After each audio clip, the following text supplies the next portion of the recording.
Well, that's something. It says the 10 best selling tequila brands in the world in 2016 were Don Julio, Cali 23. I can't speak Spanish. Right. We can't speak Spanish. Tapatio. I'll probably say them all wrong, all ghetto. Patron, Cabeza, Jose Cuervo, Herradura or whatever, El Jimador, and Espolón. I'm probably saying the song. You probably like, no, it's Espolon. Or right. You know, you so tell us the right way, and if you tried them, and you know. If you're a diehard tequila drinker, you want to stay on that road I told you about. Blanco, Reposado, and Yeho. Now they came up with a new one in 2006. They came up with a extra in Yeho over 4 years or more. They created another category, but your main three: Blanco, clear. You'll see a lot of Blancos when you go to a tequila you'll see more of that than anything else. Blanco. As long as it's clear, it's Blanco or blank. You can call it blank. Silver, if you see silver, it's the same thing. Blanco and silver, the same thing. Same wording, just, you know. Made prettier. So, you want to stay on the right road. You want to go light. If you want to go darker, but make sure it's 100% pure blue agave. If you stay in the same product line, you'll see what I'm talking about. And the next one here is Añejo.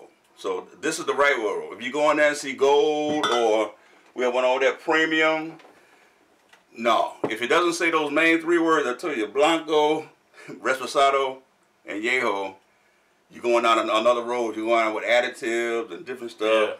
Yeah, make sure it's 100% agave if you're going. And people say, "Oh man, I don't drink tequila because I get hungover the next day." They say all them additives and all this stuff is what causes that. Yeah, the tar, the motor oil they throw in there. If you stay with the product line, Blanco, Reposado, and Yeho, and I will show you in a minute. But these right here, all different types. We got some Blancos, we got some Reposados.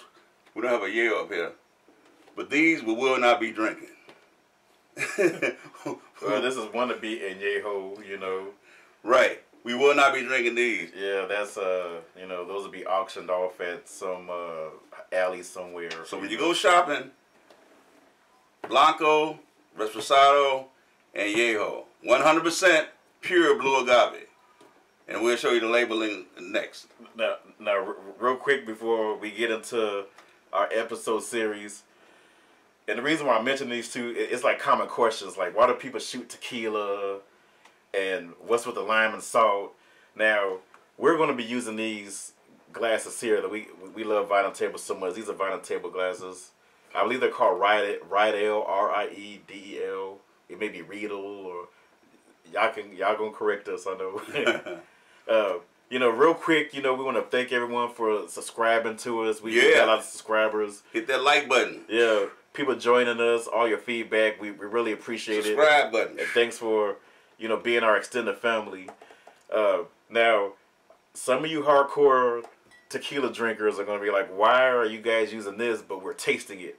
You can drink out of whatever glass you wish, whatever you choose to do, but we're simply tasting this. We want to taste the tequila for what it is, and give you we want to have an open mind, even though we're not experts, and we're going to judge it fairly like we normally do. And real briefly before we get into our huge man, it's our huge series, you know, go ahead. Yeah. What you gonna say? It's a lot to remember. Yeah, it's a lot. Yeah. I also gotta throw in this. Remember it after we be sipping, but hey. I also gotta throw in this here. Hey man, what's up with the worm in tequila? All right, here it is on camera. There is no worm in tequila. There are no worms in tequila. The worm is in mezcal. Ew, I think the worm is in mezcal. I have one right here at the bottom of the thing. This is mezcal. Like a centipede down This there. is made with agave too, but it's a different type of thing. We're going to have a whole series on mezcals. But if somebody says, man, that ain't tequila, ain't no worm in it. There are no worms in tequila. I feel for that worm.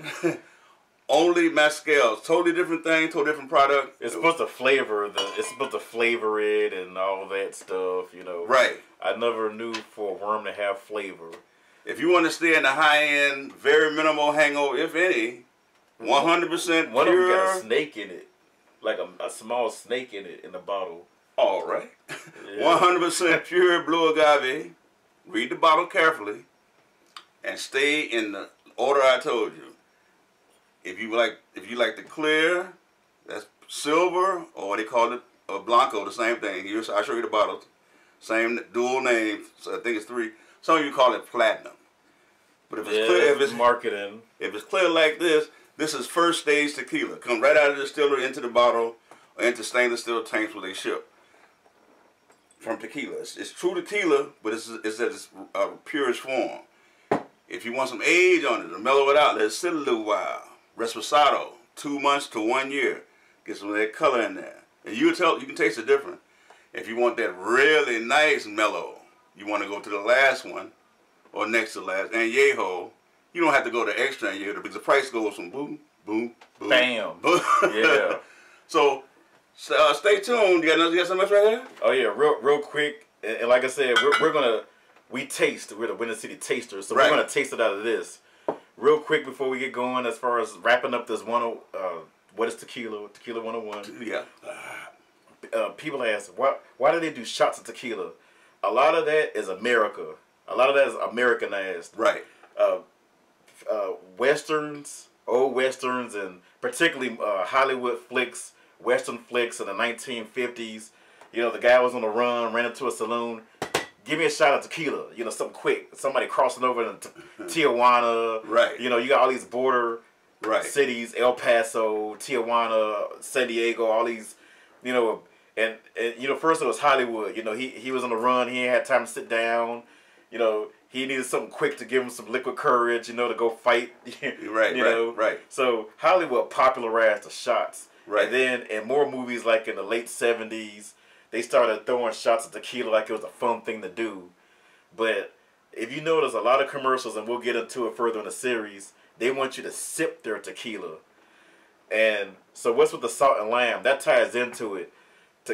There's tequila that's like rock good, as they call it, because some of it was them families making it cheap and quick to make a quick buck. Right. Companies too. Yeah, companies too. However they can make a quick buck. Right. So the salt and lime, you know, was used in a lot of bars so that they could sell tequila, and you ain't choking over how harsh it tastes. You hitting that salt and lime, which is a big staple of Mexican food. Salt, lime, part of the culture.